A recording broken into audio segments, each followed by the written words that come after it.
Welcome, ladies and gentlemen, to the latest edition, Decision 2020 edition of the Woke Bros. Of course, I'm your co-host, Big Wos, aka Wos and Nando.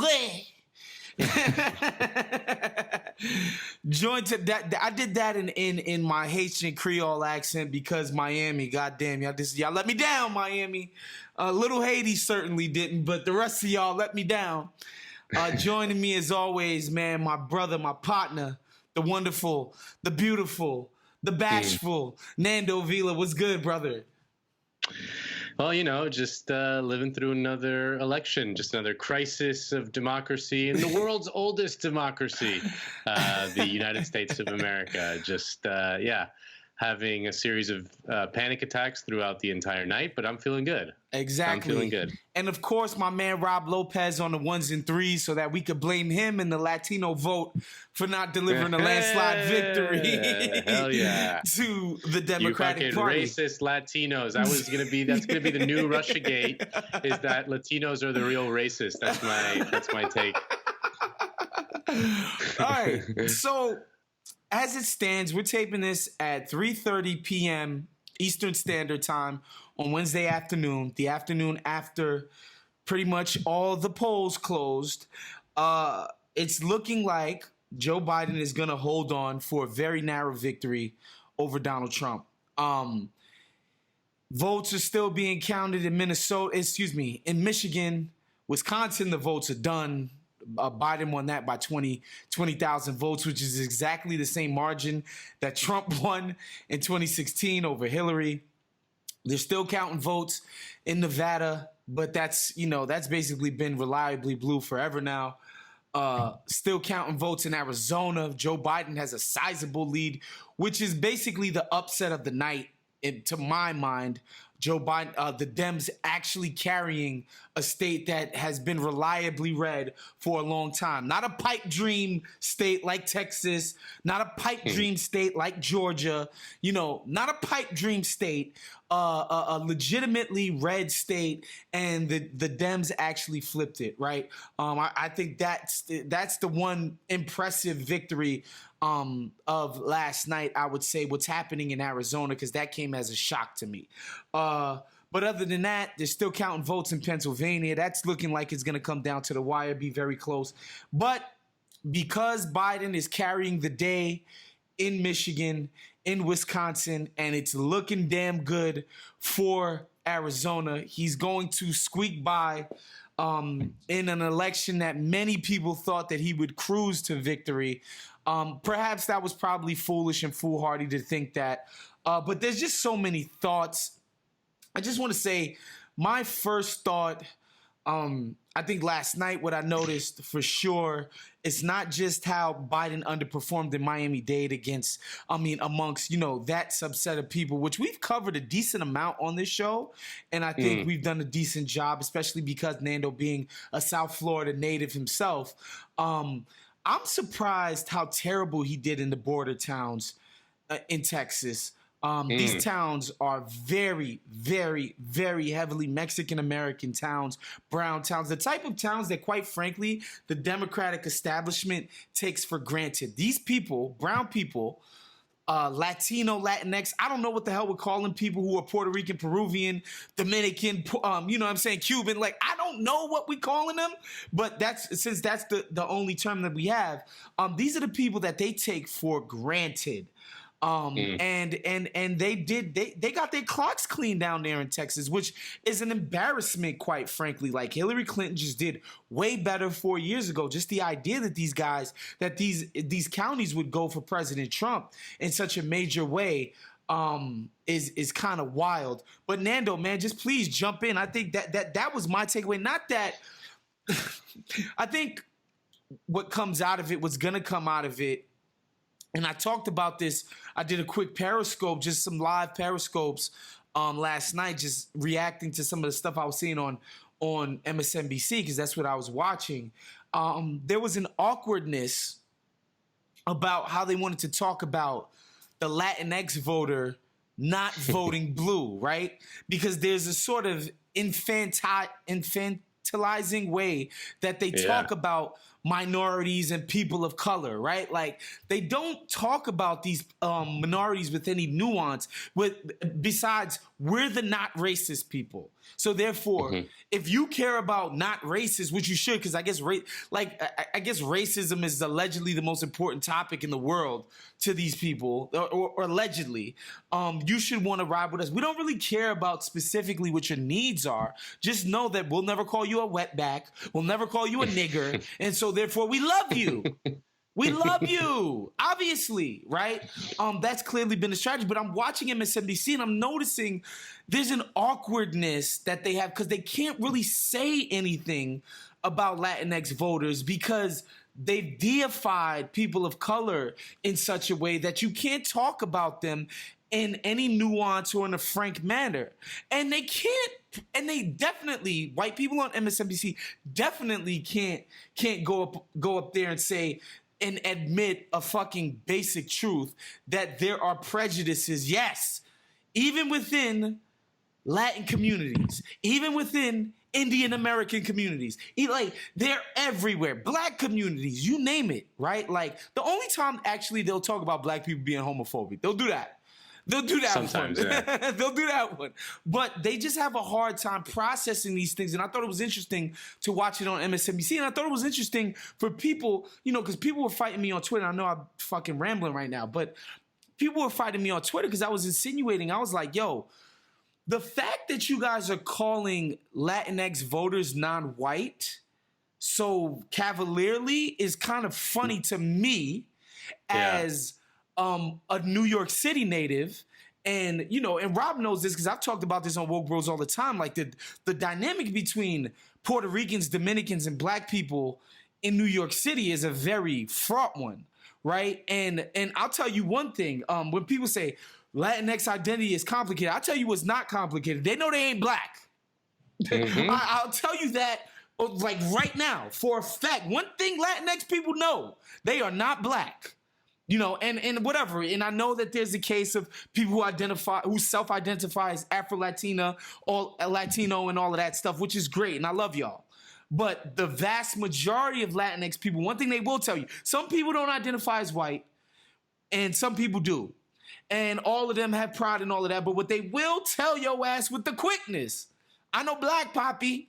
I know black poppy. And so I think those dynamics seem to be catching a lot of corporate libs by surprise, and like the enthusiasm for Trump catches them by surprise because I just think like when you're so rich and fancy, you don't have to know anything about the dynamics of Puerto Ricans and Dominicans and black people in the Bronx. You don't need to know. So you don't. And I think that's what's sort of clouding the very, very early discourse coming out of last night.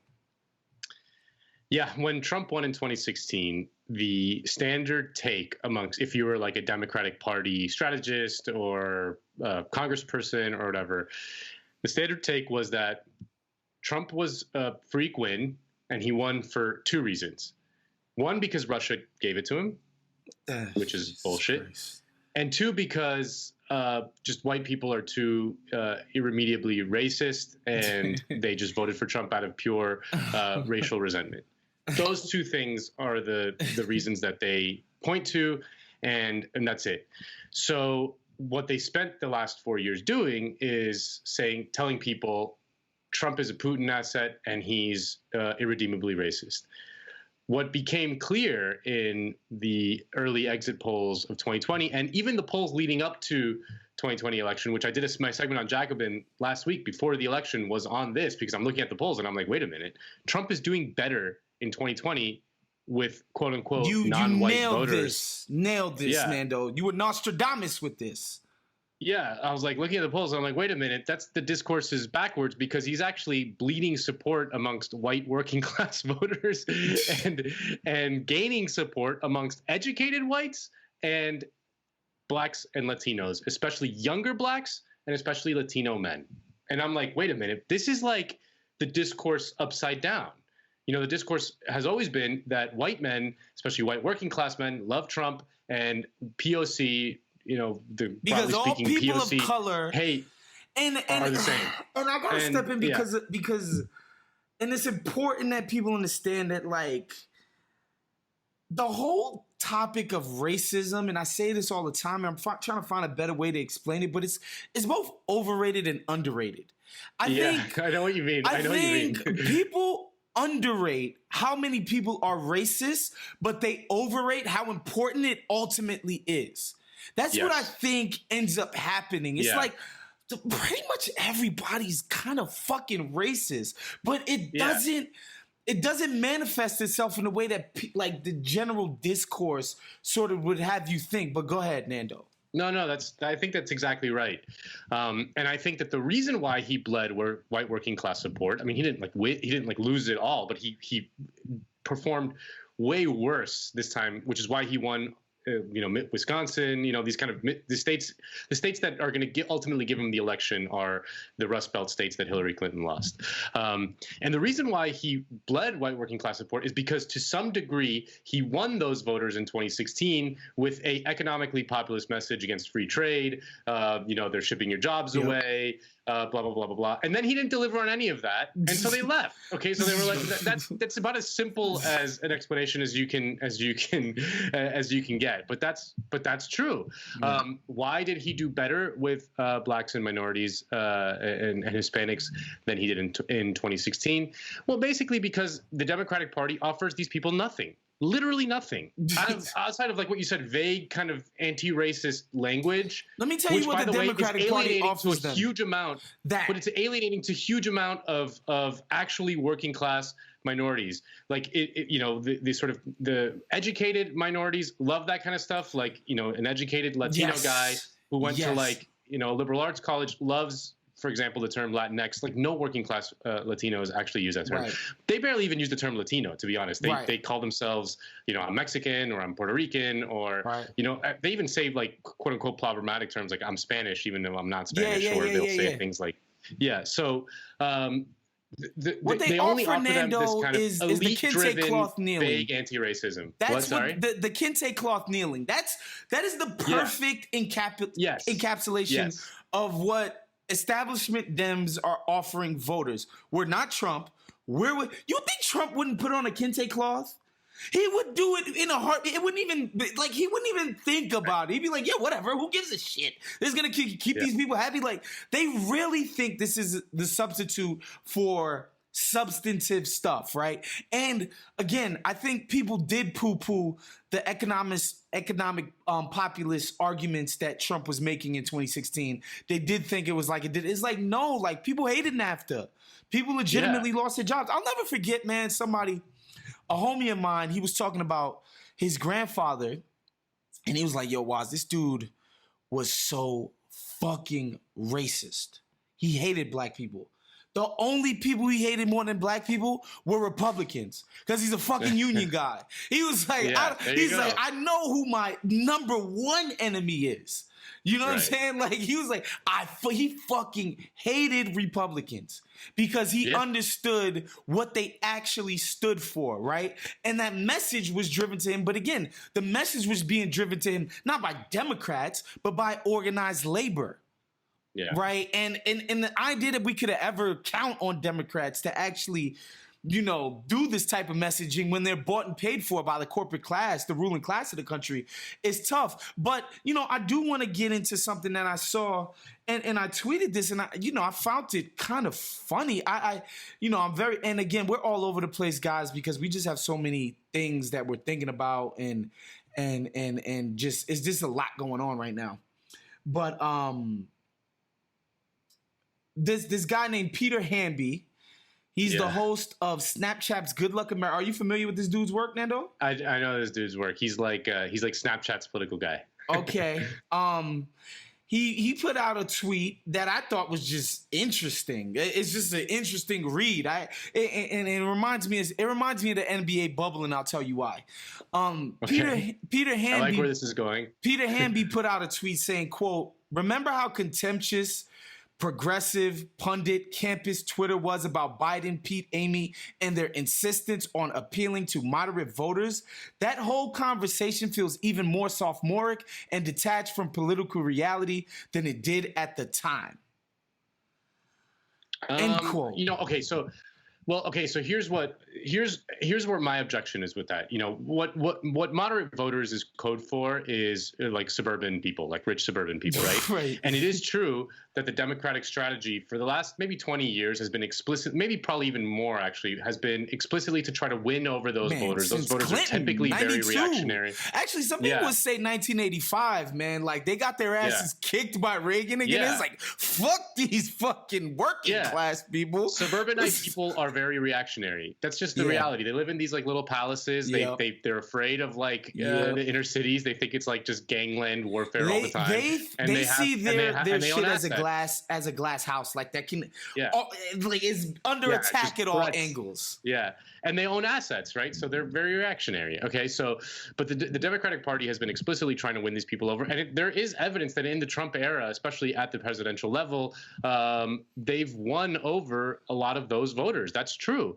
The problem is that they go then, and those voters then like, I hate Trump, but I'm going to vote for Susan Collins. I'm going to vote for Tillman, or the guy who beat. I'm going to vote for Lindsey Graham. I don't give. These guys are fine. So there was the situation in which Biden wins the presidency on with the huge upsurge in support for the Democratic ticket in rich suburban areas. But then they vote Republican in the Senate. Am I surprised? No. When you appeal to Republican voters, disaffected anti-Trump Republican voters by putting John Kasich in your convention, Christ. Mike Bloomberg in your convention, by touting the endorsement of Rick Snyder, which I want to get to later, you shouldn't be surprised if a lot of those voters then go back and vote for a bunch of Republicans in the Senate, because they see Trump as sort of different. It's always been the mistake that Democrats do of trying to separate Trump from, like, say, John McCain Republicans or moderate Republicans, quote unquote, or like even George W. Bush, right, who liberals have like rehabilitated in the Trump era, right? No, you're supposed to tie them to the party. You're supposed to tie the unpopular guy to the party, hang him around their necks, and they do not do that. They did the opposite. They separated them, which is why no one should be like, surprised. Trump is a departure from. I'm like, yo, and I think so. I'm not gonna lie. I had that moment in 2016 where I felt very disappointed in white people. And I was disappointed in Republicans for being Republican, which like in hindsight, I realized was silly, stupid, naive, was dumb, because it like, in the moment, it just felt horrible. It just felt like it felt personal for me. It felt like the vote for Trump was a personal repudiation of the person who I am, the people who I come from, right? Like it's just a personal attack of like, fuck you people, right? That's what it felt like. But the reality is Republicans remain Republican. Donald Trump is not weird. Donald Trump is actually just Rush Limbaugh, who's been dominant with that crowd for 30, going on 40 years now. Just incarnated, right? It's Newt Gingrich. It's the shit they've been doing. It's Lee Atwater. It's all of that. It's all been leading to this, and their voters have loved it at every freaking turn, right? Like they're base voters, not the nice suburbanites in the suburbs of Philadelphia and these other kinds of places. Not those people. Not the people in Staten Island and all of that stuff. Well, no, I shouldn't say that. The people in Staten Island. Oh, Lordy. They love him. Oh, my goodness, man. He won by 20 points in Staten Island, bro. Of course, they love him. And it's just this idea that people are surprised, like, God damn, like, look at the turnout. Like, Donald Trump got more votes in 2020 than Barack Obama did in 2008.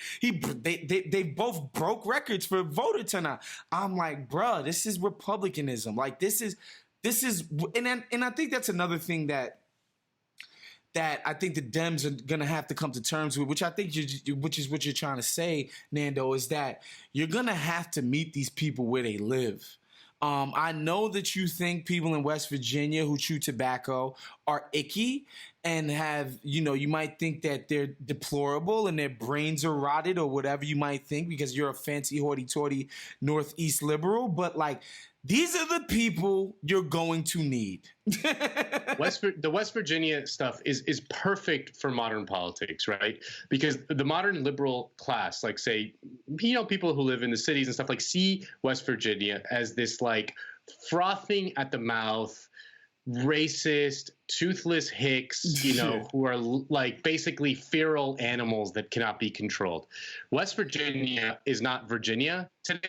It split from Virginia because of slavery. Like people don't realize that the history of West Virginia is actually very left. West Virginia is the hotbed of the American labor movement. It is the heart of the American labor movement in the early 20th century. West Virginia was anti-slavery, pro-labor, voted solidly Dem up until the 90s. That's why Joe Manchin is still there. He's like a relic of that era. Right. He's a Democrat. And so the West Virginia was not a Republican state, West Virginia was ago. the classic FDR base of like, he changed those people's lives. And so they were like, fuck that. We're Democrat. You know what I'm saying? Like straight up and down. Like they were that classic FDR base of people for the Democrats. So this idea that they're just like, irredeemably racist, got to write it off, that's just wrong. That's just absolutely wrong. What has happened in West Virginia is that the coal industry has collapsed. And what has replaced it? Nothing. Yeah. Opioid addiction and social collapse and, suicides and like basically everyone's life is just way shittier than it was.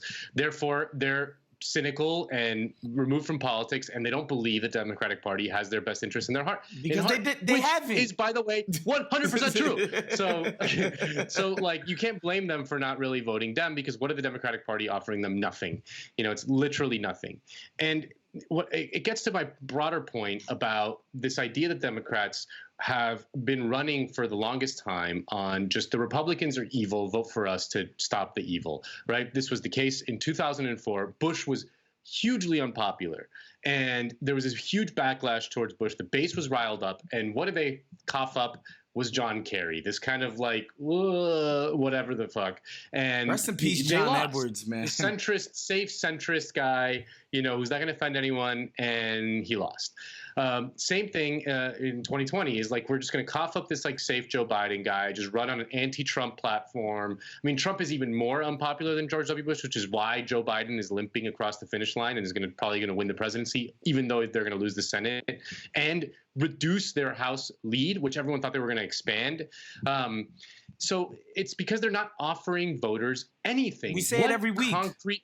Every week. So in Florida, which went for Trump, okay? And in 2018, got a Republican mayor, Ron DeSantis, who is like, insane, and put Rick Scott in the Senate. Yeah. Rick Scott, who was the governor of Florida and was the most unpopular governor in America at the moment. His approval rating was like in the 20s or something crazy like that. Republicans won that state. You know what else? You know what Republican voters, you know what Florida voters also voted for in 2018? Voting rights for felons. You know what they voted for in 2020?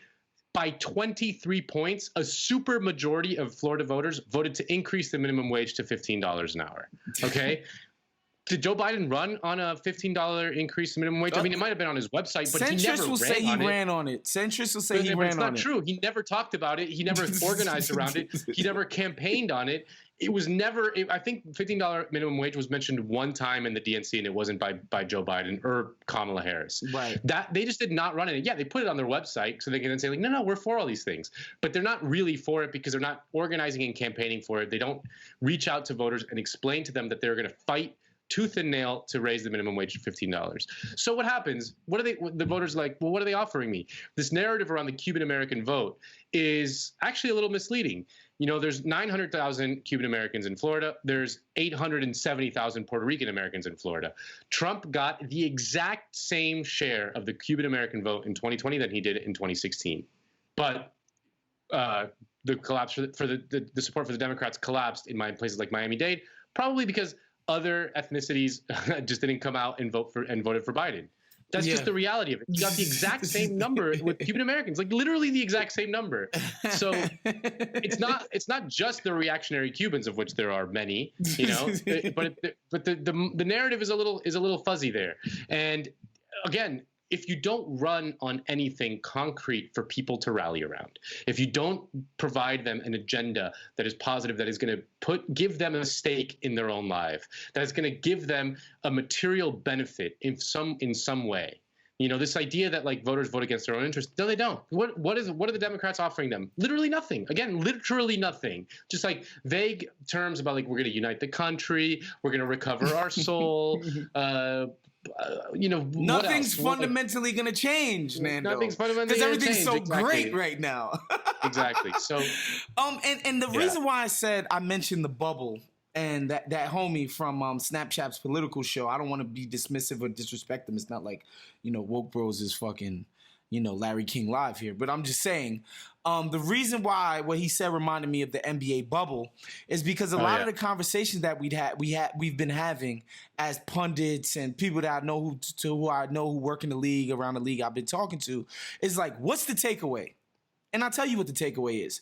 If you are the Lakers, if you are the Denver Nuggets, if you are somebody who overachieved or achieved that all in the bubble, it means everything. Right? It means everything. It's like, look at what we did under those conditions. We fucking overcame the odds. Imagine when we got a full training camp. Imagine when people are recovering from COVID. Just imagine what's going to happen. We're going to fucking kill people.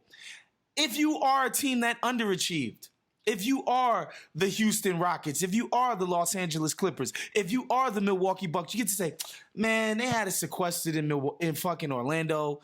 Guys were sick. Guys were uncomfortable. Guys were this. There's all the excuses. It's like you get to look at it however you want to look at it. Like me personally, I woke up this morning feeling like Biden eking out a win is actually a win for people like you and me because cynicism took a loss yesterday. If Biden would have cruised to a victory, overwhelming victory, killed it in Florida, flipped Georgia, flipped Arizona, North Carolina got flipped, all of this shit behind a fucking the most cynical campaign of my life of just like, we're not Trump. That guy's racist. He killed 200,000 people. But don't worry about what I'm gonna do. Just like the most cynical campaign I've ever fucking seen. The guy literally hid for months at a time, right? And they just barely eked out a victory. And for me, it's the best of both worlds. Trump is basically defeated. Biden won, but they gotta have at least a little fucking humility about this one. Yeah. I mean, come on, bro. Come on. Wisconsin by 20,000 votes. Come on. You cannot tell me your message is just penetrating the heart of the American people. Come on. And I see on the Hill, there's a report out there on the Hill saying that centrist Democrats talk leadership change after negative election results. They talking about like, man, Pelosi got to get replaced by Hakeem Jeffries and all this other shit. Happen. Not gonna happen. Not gonna happen. Well, your point reminded me of something, which is that, let's be clear, if some Chinese guy in Wuhan doesn't eat a bat or whatever the fuck and unleashes a global pandemic, Trump dominating wins a historic He's landslide. Dominating, bro. Yeah, easy cruise to re-election. Bro, Biden, when he came and basically did the speech in Delaware to be like, yo guys, we in the catbird seat actually in Wisconsin and Michigan. Sit tight, we good. And I think we're gonna smash him in Pennsylvania. We still looking good in Georgia and all of that. I sat up there, he spoke for 3 minutes, and I was just like, please put the mic down. This dude, he's toast. This dude is toast. He's freaking toast.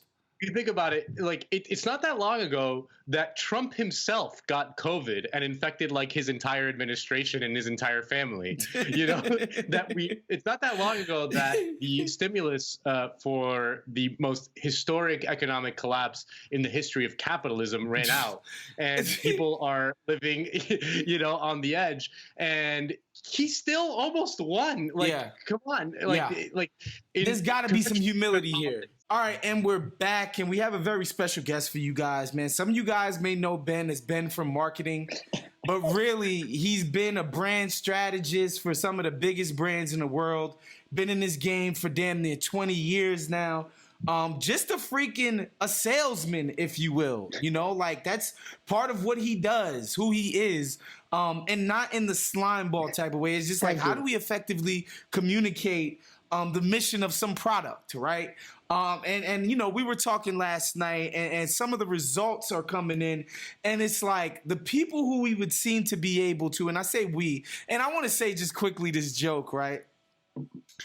I'm about to go to sleep last night. It's probably like 11:30 or whatever, and the Wisconsin and Michigan stuff is looking like, all right, Milwaukee County's about to come in. Michigan is basically a bunch of blue counties coming in, looking like Joe is about to squeak this through. And I lay my head on the pillow and I say, man, the Dems really about to squeak this little one out, huh? And my girl said, you're saying the Dems like you're not a part of the Dems. And I was like, I ain't no damn Democrat, but you know what I mean. I hesitate to use the we with the Dems, but whatever. Anyway, Ben was just saying, like, you know, it seems like there's so many victories with people that would seem to be aligned with a lot of our core missions, or what we would claim to be our core missions, that clearly we failed with. And I think those border towns in Texas are just case in point number one. Like, Hillary dominated those counties. Biden is like squeaking through with like 52% of the vote there. And these are places that are like 95% Mexican people, right? Not all of them are Mexican immigrants or whatever. Some of them are third and fourth generation people, but like, you know, a lot of them would identify as being cowboys for sure, but they're Mexican, straight up. They speak Spanish. They feel a connection to the culture, all of that. And they overwhelmingly like Donald Trump more this cycle. And Ben, I just wanted to hear what you had to say about just messaging in general. So I think it starts with, look at the data. And the data says we did not win we did not unify anything. All we did was mobilize more people who already agreed with us. But we did not change anybody's mind. We did not recruit in new audiences. And we still barely are squeaking it out. And actually, like, the voter turnout numbers themselves are actually, for me, surprisingly low. Like, I actually thought the way the energy was, it was like we were going to see like a 20 million person increase, whereas we saw like I want to say it's like an 8 to 9 million person increase. But with all that being said, you know, Woz, we talk about this all the time, and you brought it up. Republicans have been masters of messaging, right? They're taking away your guns, right? It's gun rights, like, right? They're taking away your freedom of speech. Fuck political correctness. It's freedom of speech. They're words, sticks and stones, right? Trickle down economics, even build a wall. These are simple things. And what we see in marketing is more and more today, in a fragmented media world where we have hundreds of media channels, there's not just one. Simple, consistent messaging wins, right? And it takes months and months and months to build repetition in our brains to hammer something home. So part of what you see when we say like Trump supporters are brainwashed, they literally are, because their answers to everything are fake news.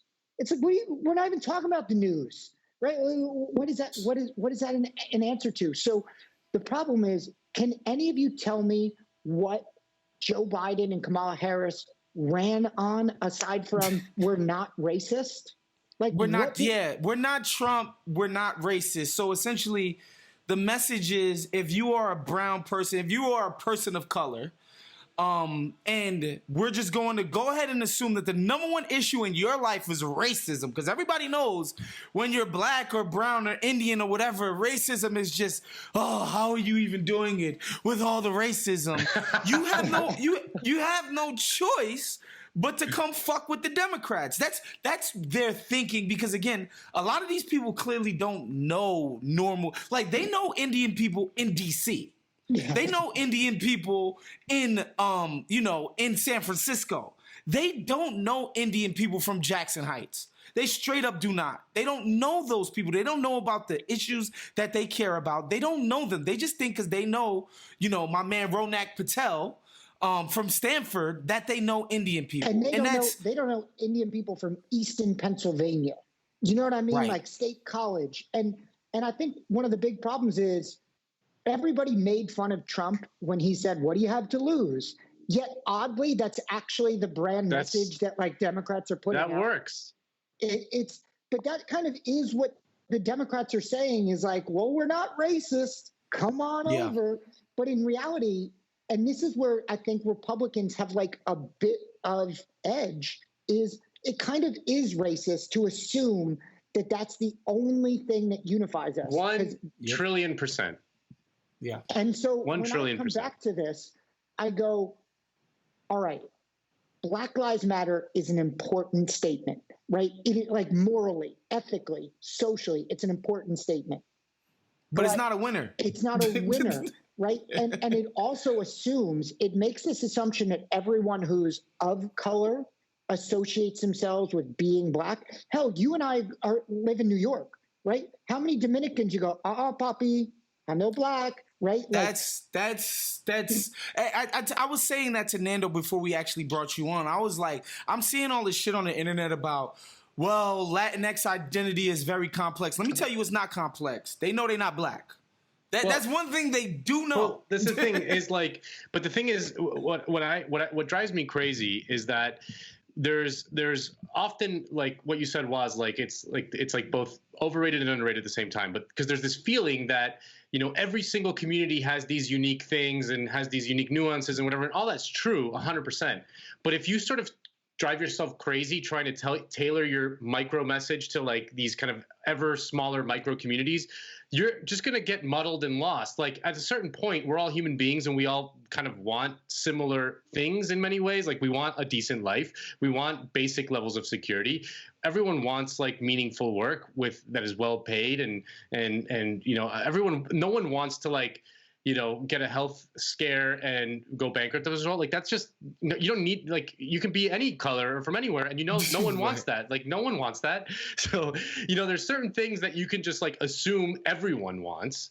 You can run on those things and then, yeah, tailor your message slightly here and there. You know, when it's applicable to certain issues, yeah, you focus more on sort of, but at the end of the day, the sort of big picture things about any human life, which is that we want just a decent life, a family, you know, job security, well paid, and all these things. Like it's not rocket science. You could just run on that, but the Democrats don't. And I think what's important to know and delineate, I think a lot of the messaging about like this sort of purity test shit that people were making fun of the left for having purity tests for shit like Medicare for all. But the bottom line is like when you are a upper class Black person, your purity, like even though your life is materially fine, you want people to acknowledge that I'm a fucking unicorn because I'm Black and I made it. And I need you to acknowledge that. And I want, in a matter of fact, I want you to understand that I'm still fighting the same plight that the people in Brownsville, Brooklyn are fighting, even though I live in motherfucking Fort Greene that has nothing to do with Brownsville anymore, right? Which is like a New York reference, but like, I think the dominant message amongst influential Blacks is that feeling shit, which I'm sorry is just a fucking bourgeoisie concern. Like what people care about is having money in their pockets. Yeah. All of that shit about like, did that candidate say that Black lives matter? That's for y'all bougie motherfuckers. Well, people who really need it, that doesn't resonate for real. And I'm talking about Black people. You know what it is? It's that in a moment, George Floyd dies, Breonna Taylor dies. You need to be able to say it. That doesn't mean that it's a cornerstone of your campaign saying it, right? Those are things that we just want you to demonstrate on a daily basis. Just demonstrate that you care about Black people and brown people and Hispanic people. Like, but what wins, and this is something that, you know, you guys over the 2 years I've been listening to you and, you know, Wos, 5 years I've been friends with you, I've come to realize is we have allowed an economic struggle to get divided along race lines, and we play into it on the Democratic side. Obama, regardless of the policies, and I really don't want to litigate whether Obama was or wasn't successful or a good person or whatever. He won big. He won big, and what he did, simple message, hope. right? You want hope better. So it lands what I said And from marketing. healthcare. But yeah, healthcare. But then also it proved that the majority of these white people who we deem to be racist and whatnot are actually just scared people, right? And they are scared because, yes, their jobs are going away. Yes, they are broke. Yes, they don't have opportunity. Are they a bit better off than black people of a similar stature? Yes, they are. But that is not what is actually going to motivate them by making them feel inferior or evil or whatever. To win is about acknowledging motivations. And the motivation, as Nando always brings up, is about acknowledging like the economics underlie everything, right? It's kind of like winning cures all in sports, money cures all in life. In right? life. Yeah. Money can buy you happiness. I mean, you know, like, I mean, there's studies that show like up until like a certain income level, like each additional $20,000 like improves your quality of life to a like unbelievable degree. Yeah, I think it's like there's like a number. It's like something like 400,000 or 500,000. No, it's $72,000 is like the peak minimum wage, right, to have a happy life throughout most of the U.S. Obviously, that's not New York and L.A., but like everywhere. But I mean, else. like, San and then Francisco, each Jesus Christ. additional $20,000 like improves your quality of life pretty significantly, and then it kind of flattens off at like $500,000. Like each additional kind of like, you know, the difference between making $1 million and $2 million is nothing really, you know, in terms of your quality of life. But yeah, I mean, it's just so. It's just so obvious, like what's going on. Like, and if you look at the trajectory of the average American in the last 40 years, it's been one of steady decline. It's just no matter who's in power. And Obama was this brief kind of moment of hope in which he ran a very simple message of hope and change to slow and then ultimately reverse this steady decline that has been happening for the vast majority of Americans for 40 years. Right. And then, you know, first term struggled to get anything really done. He passed healthcare, which was OK. And then he was in a tough reelection fight in 2012. The economy was doing very poorly. He just got smacked in the midterms. And he hyper focused on an economically populist message in the upper Midwest. He hammered over and over and over again that Mitt Romney said, let Detroit fail, and I bailed out the automakers.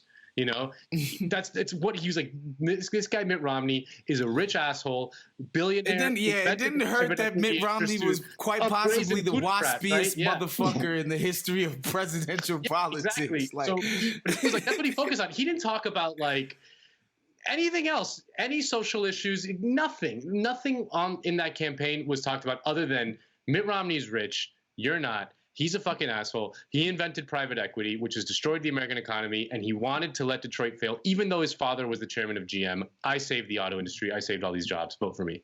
And then he won. He won comfortably. And that's, you know, Go ahead. No, and that's why I think that it's so important that for the Dems to move forward, and listen, whether we like it or not, there's not going to be a third party in our near term, right? So whether we like it or not, we are part of the Democratic establishment, right? Yeah. So the key is to find the messages and then the people who can articulate them that are actually going to start aligning poor people against rich people, right? Because there's infinitely more of them. And that's why, as much as at first I was like, universal basic income, I was like, yeah, $1,000 a month, what the hell is that going to do? Blah, blah, blah. But that's me being idiotic and thinking from a New York perspective, because $1,000 a month doesn't give you a second bathroom in your apartment. But then it's like you go like around the rest of the country, it's like $1,000 a month can pay a 2-bedroom apartment, utilities, a car bill. Everything. And so when you start thinking about that, it was like, you know, I almost think the Democratic angle should be an internal facing. You need to figure out what the external language is, but it's like the party of the poor: health, wealth, and education. That's it, right?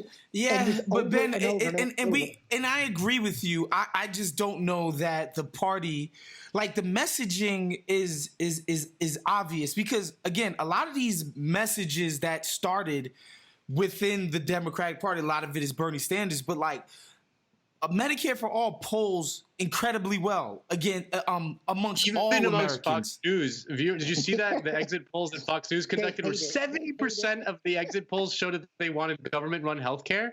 Like, it's like, come on! Despite the fact of relentless propaganda from both sides against government-run healthcare, you know, the people still kind of understand that healthcare is something that the government should be doing and not fucking, you know, evil insurance corporations and big pharma. But again, they learn the lessons it takes them way too long to learn the lessons because, you know, I remember 08 and 09 and 2010 when it was, you know, get your government hands off my Medicare. I remember that, you know, like, and it was like, yo, these people are crazy. But guess what? They came around though. Yeah. But I'm just saying, like, they came around on all of it. Like, when they tried to take away the pre-existing conditions, kicking the kids that are up to, like, 25 or whatever it is off of the healthcare plans, it was like, no, we like all of that shit. So they came around on all of it. Who doesn't like Social Security, by the way? No one. It's the most popular. Only rich people don't like it. And so tell me why...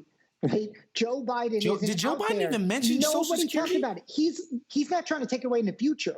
This payroll tax freedom bullshit that they're doing was taking it away right now. He didn't mention it. And you know what? White people in the Midwest love themselves some Social Security. They love social. They love it. They love social. Here's my bigger question for you guys to put it back.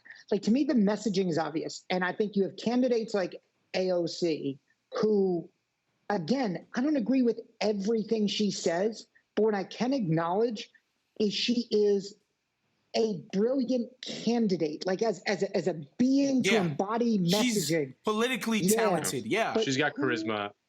What is the future? Like, where do you find these people to change this? Or do we just have to, like, more or less suck it up that, like, by the way, they're going to run some sort of Donald Trump light in the next election, and they're going to win. I think Donald Trump is going to win again. Is going to run in the next election.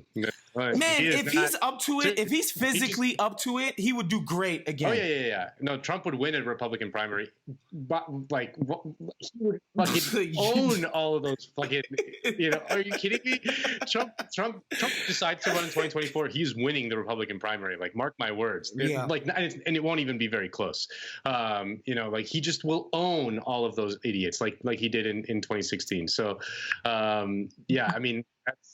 You know what I hope to see with AOC, and I'm glad you brought it up. And I think for me, the ultimate lesson with Bernie was that the thing that we loved about him was the thing that sunk him, was that he had no friends.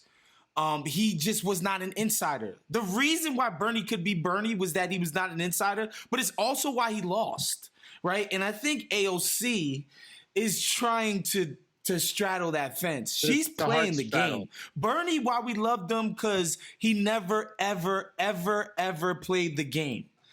AOC is playing the game right now. Somebody told her that she could be president. And so she's like, she's playing it. I'm watching. I'm like, man, you're pretty good at this shit. I mean, I think ultimately what sank Bernie, at least in 2020, because in 2016 he got close, was that there wasn't the existential threat of Trump. And, you know, people just didn't quite believe it in their hearts that Bernie could win against Trump with the whole kind of media and Democratic establishment against him. They just kind of didn't really believe it. They couldn't really go there.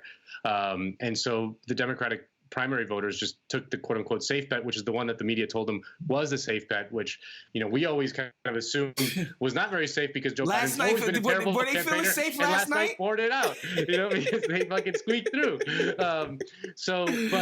Yeah, I mean, in terms of like who's gonna take the mantle, I mean, I think that we're entering into a very unstable phase in our politics, and it's just incredibly difficult to predict what's going to happen. I mean, I think that there is a very real rupture within the Democratic Party coalition, which is that, you know, the dominant wing of the power centers of the party are older, white suburbanite types, and that the base of the party, which is much younger, you know, basically everyone under 45 is like far more radical than their parents' generation is, and that coalition coexisting together is going to create all kinds of tensions and all kinds of frictions that are impossible to predict, especially in a near future in which we have a very weak Biden administration dealing with a Republican Senate in the middle of an economic crisis. Right, they're not going to be able to pass any meaningful economic stimulus, which means that we're going to go into a very deep recession, and they're just going to blame the party in power, the vast majority of voters, which we're going to see is going to fuel another furious backlash. And what that means for the Democratic Party is just very unclear to me. Like, I just don't know. I can't imagine it. I just know that we're in some sort of weird inflection point in our politics in which we're ending a certain era. We're kind of in this weird space, like interregnum space, and a new era will emerge. And it's just impossible to know what it is. I mean, I have my suspicions that it's going to be either just hardcore right-wing nationalism with like pretty authoritarian means to sort of sustain it, or some sort of managed decline of the empire, not to get too like heady about it, but more or less like what the British Empire did after World War II, which was just, okay, we're just going to take care of our citizens. We're going to kind of wind this thing down. We're not going to be like, they passed the National Health Service, and like we're more or less going to take care of our people, and we're just going to just retreat and let the Americans take over. And I don't know like what's gonna. I honestly have no idea what's going to happen. So as we sit here, it looks like they're about to announce that Biden is going to kind of officially, unofficially win, right? Pre-recount. Yeah, he just won Michigan. Whatever. But I think what you're getting at that I'm just so fascinated by, because Woz, we'd talked about this. I was by no means disillusioned. I love Nate Silver. I love data. I love all this stuff. But I was in no way disillusioned to think that the Dems were going to pick up all these Senate seats. Because to me, the whole campaign was about just get Trump out of office. This was not about policy change, right? And so if it wasn't about policy change, we were never going to see these Senate seats get picked up. Yeah. And with that being said, we're going to end up in another, 2012 version of Obama administration where you're right, nothing gets done, right? So therefore, I don't know what leaders emerge. I don't think Kamala, unfortunately, is going to be able to be tied to a presidency that doesn't do anything and therefore win. I don't think Michelle Obama wants to be any version of Hillary Clinton in the sense of like the wife of a president running for president, all of that. So also she only has downsides. There's only downsides for Michelle, like she's unbelievably popular, will go down in history as like this beloved figure. If she runs for president, that's changing, Yeah.